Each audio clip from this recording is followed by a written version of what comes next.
Guys అందరికీ రామ్ రామ్. ఇక పొద్దున్నైతే మా ఆవులైతే కొట్టిస్తున్నాం మేత అందుకోతాయి. అయితే ప్రజెంట్ మోకాటే పోతాయి, అన్నీ అయిపోయినాయి. గ్రామంలో కొద్దిగా కూరగాయలు అవి ఉన్నాయి. ఒకటే చేను ఉంది కూరగాయలు మా దగ్గర, వేరే కూరగాయలు.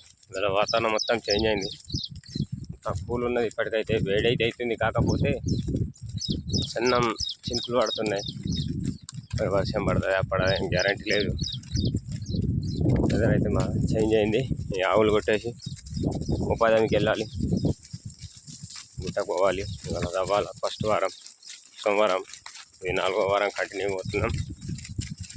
ఇప్పుడైతే వెళ్ళాలి. తర్వాత అందుకు మన ఇంటికి రావాలంటే 10-10:30 అవుతుంది. వెనకాల కనిపిస్తున్న గుట్టకు వెళ్ళాలి. మొత్తం వరకు అక్కడ కనిపిస్తున్నాం. మామూలు అయితే పోతాయి. చిన్న జనభూమి గడ్డి బాగుంది. మరి అటు పోతున్నాయి పోకులేదు. ఎలా సోలార్ రెండుకు భయపడి వైర్ని చూసి రిటర్న్ వస్తున్నాయి. కొద్దిగా అయితే మేసేస్తాయి. ఇంటికాడ ఉంటే ఆ సొప్ప కొద్దిగా ఉంది, సరిపోదు. మరి వర్షాకాలం కావాలి. ఇప్పుడు చేనులలో కొంచెం మేతలు ఉన్నాయి, మేసేస్తాయి. ఇంకొక వారం రోజులు మేస్తాయి. తర్వాత దుక్కిలైన అంటే ఏం దొరకదు. ఇంచుమించు దుక్కిలు అయిపోయినాయి అందరి. కొన్ని భూములు ఉన్నాయి, అవి చిలకలు రావు, మాకు వర్షం పడింది. అవి జొన్న భూములలో మేత మంచిగా ఉన్నది, మేసేస్తాయి. బాయ్ ఫ్రెండ్స్, లైక్ చేయండి, షేర్ చేయండి, సబ్స్క్రైబ్ చేయండి. Thank you.